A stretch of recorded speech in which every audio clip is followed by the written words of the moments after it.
Moving components. So here we have our design and our components. Now, the only place we really do not want them is on the same page. If we would just copy them and then paste them into a new page, then that would be an instance. So that's not going to work. What we can do for this is either right click and move to a new page, or we can press Command and X.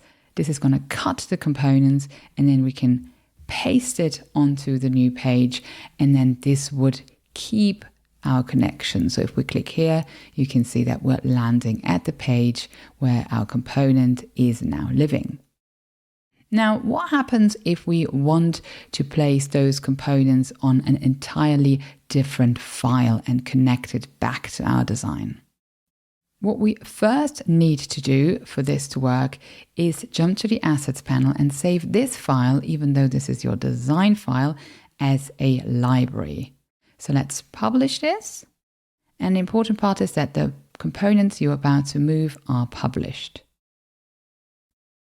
And now we're going to create an additional file. I'm just going to call this library. And I'm now going to select these components, and just as I move them to the new page, I'm going to press Command and X to cut them.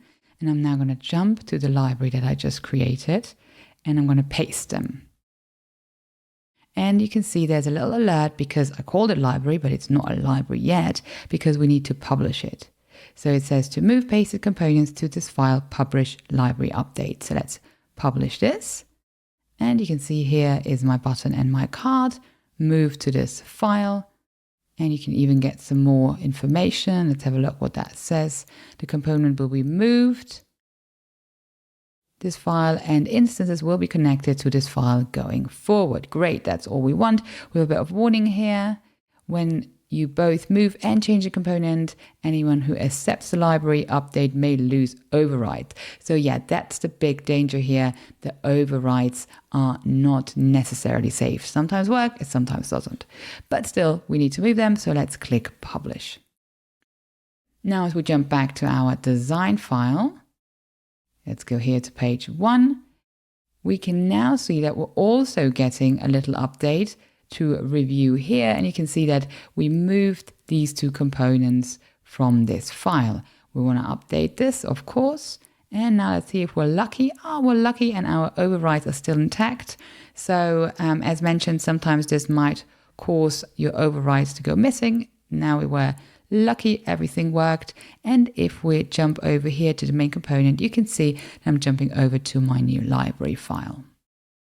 And if we jump back to our design file, actually, to the Assets panel, you can see that this is consuming this new library, but the file itself is no longer a library because there are no components added anymore. So if we jump here to our overview, let's have a look. Then you can see that now this has a black icon and is our library, and our design file jumped back to being a design file.